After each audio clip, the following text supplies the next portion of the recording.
عالمین نے ہمیں پیدا کرنے کے بعد اس دنیا کے اندر کی زندگی کے ہر مرحلے کے اندر رہنمائی کے لیے اپنے آخری نبی محمد رسول اللہ صلی اللہ علیہ وسلم کو بھیجا۔ لاکھوں کروڑوں درود و سلام نازل ہوں تمام انبیاء کرام پر، خصوصاً انبیاء کرام کی آخری گھڑی جناب محمد رسول اللہ صلی اللہ علیہ وسلم پر۔ حضرات، یہ زندگی جس سے ہم اور آپ دو چار ہیں، یہ زندگی کوئی فری میں نہیں دی گئی،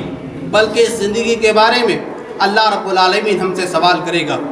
ایک ایک پل کے بارے میں رب العالمین ہم سے پوچھے گا۔ اس زندگی کو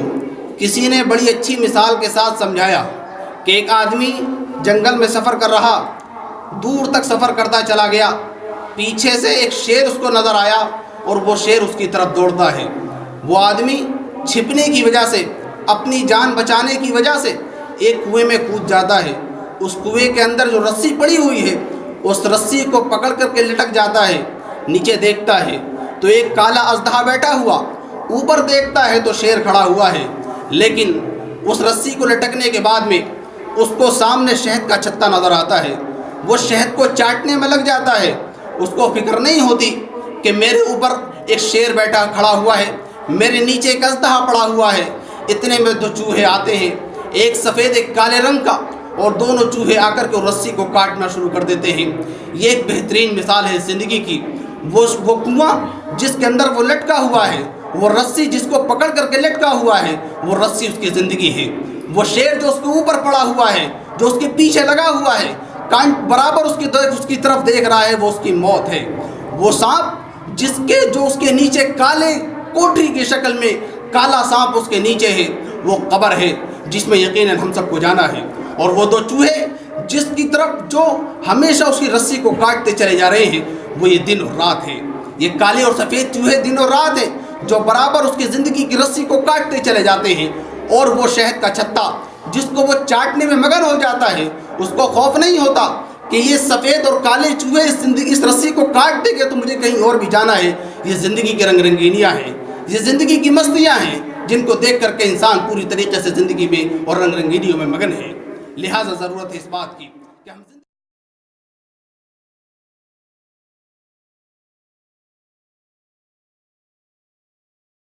کہ وہ یہ سمجھتے ہیں ہم نے جو رات کو جاگ کر عبادتیں کی ہیں،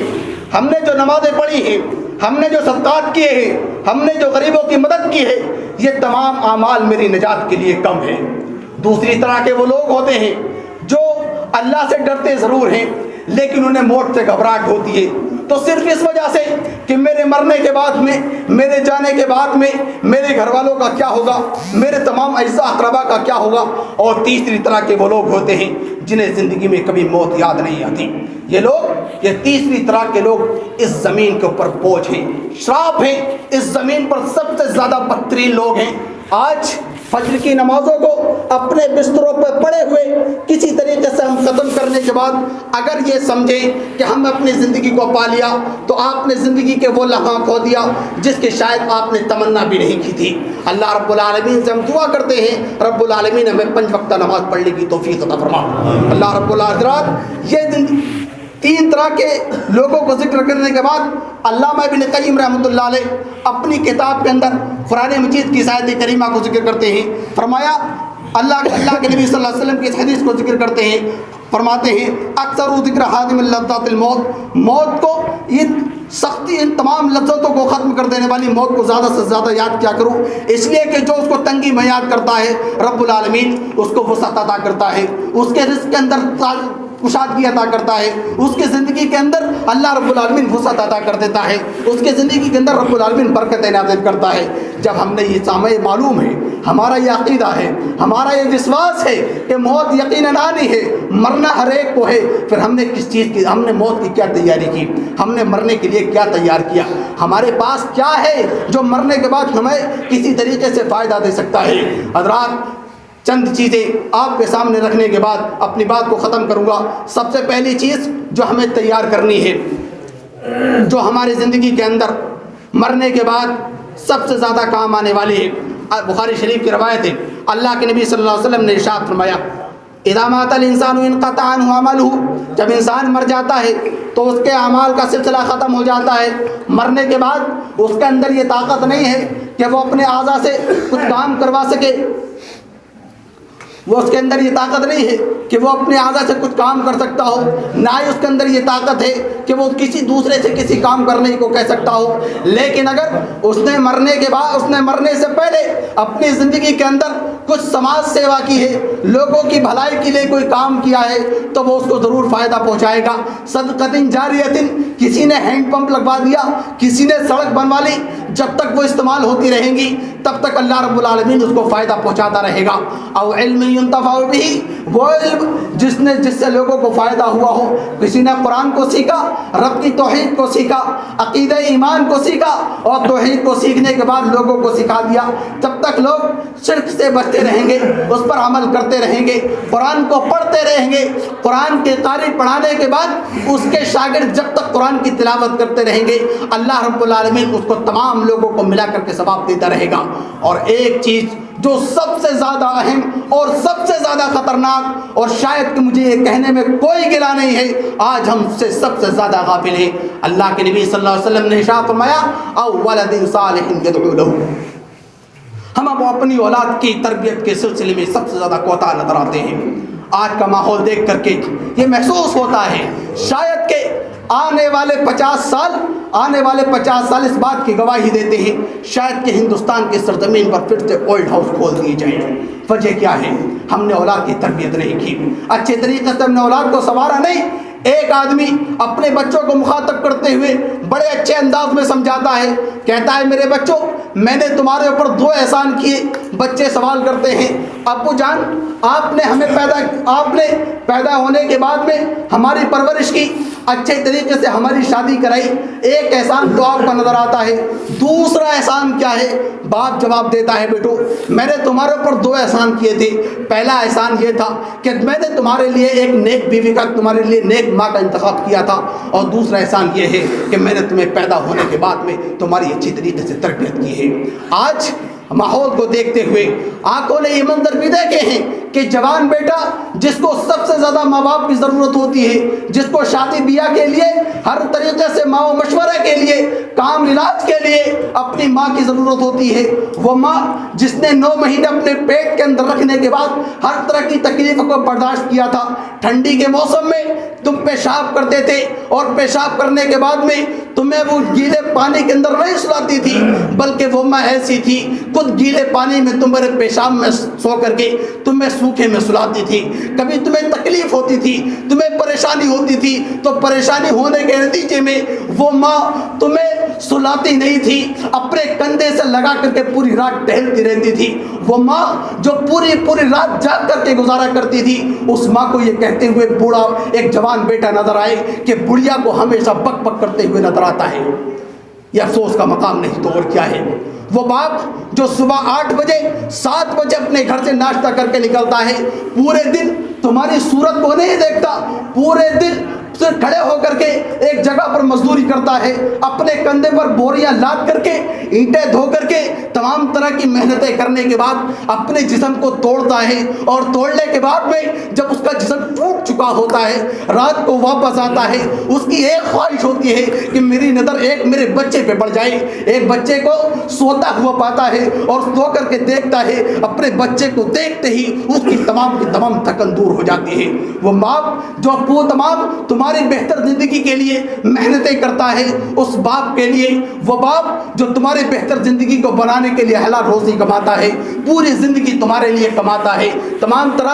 طریقے سے اپنی ہڈیوں کو توڑتا ہے، اس باپ کو یہ عزت بھی نصیب نہ ہوئی کہ تم سے ایک طریقے کا احسان نصیب ہو جاتا۔ تم قرآن مجید تو اولاد کے سلسلے میں اتنا زیادہ حکم، اپنے ماں باپ کے سلسلے میں اتنا حکم دیتا ہے کہ جب تم انہیں بڑھاپے کی حالت میں پاؤ تو انہیں جھڑپنا تو دور کی بات، اگر تمہارے والدین تمہیں کسی طریقے سے کسی کام کے لیے بلائیں، یہ وسوسہ میرے دل کے اندر پیدا ہو کہ صرف اتنا وسوسہ میرے دل کے اندر پیدا ہو جائے یہ کس کام کو میرے باپ نے کہہ دیا، یہ کہنا تو دور کی بات ہے۔ قرآن تو کہتا ہے وَلَا تَقُلْ لَهُمَا اُفْ، اف تک کہنے کی ضرورت نہیں ہے۔ ہمارا ماحول کیا ہے؟ نوجوان پیڑھی اس بات کو پوری طریقے سے اجاگر کرتی ہے کہ اگر اس کو ماں باپ کسی کام کو کہتے ہیں تو وہ صاف طور پر یہ کہہ کر کے اعلان کر دیتی ہے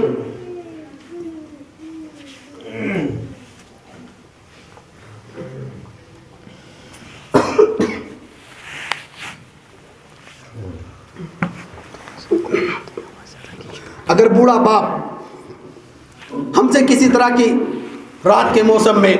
دن کی دوپہری میں، صبح کے وقت میں کسی کام کو کہتا ہے تو ہماری زبان پر لوگوں کو یہ شکوہ کرتے ہوئے دیکھا ہے، اپنی کانوں سے سنا ہے لوگوں کو یہ شکوہ کرتے ہوئے کہ بڈھا پوری رات گھر میں پڑے ہوئے کھل کھل کرتا رہتا ہے۔ یہ تربیت کا نتیجہ ہے۔ حقیقت یہ ہے ہم نے اپنی اولاد کی تربیت نہیں کی۔ اپنی اولاد کو اگر ہم نے سچے طریقے پر، صحیح طریقے پر تربیت دی ہوتی تو یہ اولاد ہمارے لیے آخرت کا ذخیرہ بنی ہوتی۔ اور نیک اولاد ایک ایسا ذریعہ ہے اور ایک ایسی نعمت ہے جو آپ کو مرنے کے بعد ہمیشہ دعاؤں کے نتیجے میں ثواب دیتی رہے گی۔ حضرات، اس لیے ضرورت ہے اس بات کی کہ ہم اس پیغام کو سمجھیں، اپنی اولاد کی اچھی سے اچھی طریقے سے تربیت کریں تاکہ آنے والے وقت میں وہ ہماری قدر و منزلت کو سمجھ سکے۔ وہ دور نہ آئے کہ ہم نے اپنے باپ کو مارا تھا اس لیے اولاد آج ہمیں مار رہی ہے۔ وہ دور دیکھنے کی ضرورت نہ آئے۔ ہم نے غلطیاں کی تھیں، ان غلطیوں کے پشچاتاپ کے لیے، ان غلطیوں کی معافی کے لیے آج بھی وقت ہے ہم اپنی اولاد کو اچھی سے اچھی تربیت کریں۔ اللہ رب العالمین نے قرآن مجید کے ارشاد فرمایا، جب نیک بندہ ہوتا ہے، نیک اولاد ہوتی ہے تو وہ اللہ رب العالمین کی بارگاہ میں ہاتھ اٹھا کر کے دعا کرتی ہے، رب ارحمہما کما ربیانی صغیرا۔ اے اللہ رب العالمین، میری ماں نے میری وجہ سے بچپن میں بہت تکلیفیں برداشت کی ہیں، میرے باپ نے میرے بچپن میں بہت تکلیفیں برداشت کی ہیں۔ جب میں بیمار ہوتا تھا تو میرا باپ پورے طریقے سے پریشان ہو جایا کرتا تھا، ایک ہاسپٹل سے دوسرے ہاسپٹل، ایک حکیم سے دوسرے حکیم، ایک ڈاکٹر سے دوسرے ڈاکٹر بھاگے لیے پھرتا تھا۔ اللہ رب العالمین، میرے باپ نے، میری ماں نے پوری رات جاگ کر کے گزاری ہے۔ اللہ رب العالمین جس طریقے سے ان لوگوں نے مجھ پر شفقت برتی تھی، ان لوگوں نے میرے اوپر رحم کیا تھا، رب العالمین آج ان کو ضرورت ہے تو بھی ان پر اسی طریقے سے رحم فرما۔ اور ایسی دعا صرف اور صرف نیک اولاد کر سکتی ہے۔ بدکار اولاد کو آپ کو ان دعا کی کوئی وسواس نہیں ہے۔ اس لیے ہمیں ضرورت ہے اس بات کی کہ ہمیں اپنی اولاد کی اچھی طریقے سے تربیت کریں، تبھی ہماری زندگی شاید کہ کامیاب ہو جائے۔ اللہ رب العالمین، اللہ کے نبی صلی اللہ علیہ وسلم نے اولاد کو تربیت کرنے کے سلسلے میں بڑی اچھی مثال دی۔ اللہ کے نبی صلی اللہ علیہ وسلم نے ارشاد فرمایا، مثل الجلیس الصالح و مثل الجلیس السوء۔ اچھے جلیس کی مثال، اچھے دوست کی مثال اور برے دوست کی مثال اس طریقے سے ہے جس طریقے سے ایک لوہار ہوتا ہے، ایک لوہار کے پاس بھٹی چل رہی ہوتی ہے، وہ لوہے کو گرم کرتا ہے اور اس لوہے کو گرم کرنے کے بعد کوٹتا ہے۔ جب لوہے کو اس آگ سے نکالتا ہے، اس سے چنگاریاں نکلتی ہیں، اس کا جسم کالا ہوتا ہے، اس کے ہاتھ پر کالک لگی ہوتی ہے، جس کی وجہ سے اس کے اندر سے بدبو بھی آتی ہے، پسینے کی تمام طرح کی باتیں اس کے اندر موجود ہوتی ہیں۔ تو آپ اگر اس کے پاس جا کر کے بیٹھیں گے، اگر اس نے آپ کو چھو لیا، آپ کا کپڑا گندا ہوگا۔ اگر چھوا بھی نہیں، اس نے اپنے سریے کو نکالا، اپنے لوہے کو بھٹی سے نکالا اور چنگاری نکلنے کے بعد میں تمہارے کپڑے پہ لگ گئی تو وہ کسی نہ کسی طریقے سے تمہارے کپڑے کو جلا دے گی۔ اور دوسری طرف ایک عطر فروش ہے جو عطر بیچتا ہے، آپ اگر اس کے دکان میں جا کر بیٹھ گئے، اگر آپ نے عطر خریدا بھی نہیں، نہ خریدنے کے نتیجے میں بھی اس نے آپ کو اگر ہاتھ لگا دیا تو کم سے کم آپ کے کپڑے کے اندر خوشبو ضرور آئے گی۔ اس لیے ہمیں ضرورت ہے اس بات کی کہ ہم اپنی اولاد کے دوستوں کو سمجھیں، اپنے بیٹوں کے دوستوں کو دیکھیں وہ کس طریقے کے ہیں۔ اولاد کی تربیت کرنے کے لیے سب سے زیادہ ضروری ہے اس کے ساتھی کس طریقے کے ہیں۔ اس لیے ایک فارسی کا مقولہ ہے، صحبت صالح ترا صالح کنت و صحبت طالح ترا طالح کنت۔ اچھوں کی صحبت تمہیں اچھا بنائے گی اور بروں کی صحبت تمہیں برا بنائے گی۔ اس لیے ہمیں سوچنا چاہیے اور دیکھنا چاہیے، ہمیں اپنے اچھے دوستوں کا انتخاب کرنا چاہیے۔ رب العالمین ہمیں اس کی توفیق عطا فرمائے۔ اس لیے اللہ رب العالمین نے مختلف طریقے سے اولاد کی تربیت کا حکم دیتے ہوئے ہمیں اس بات کا پیغام دیا کہ زندگی کے اندر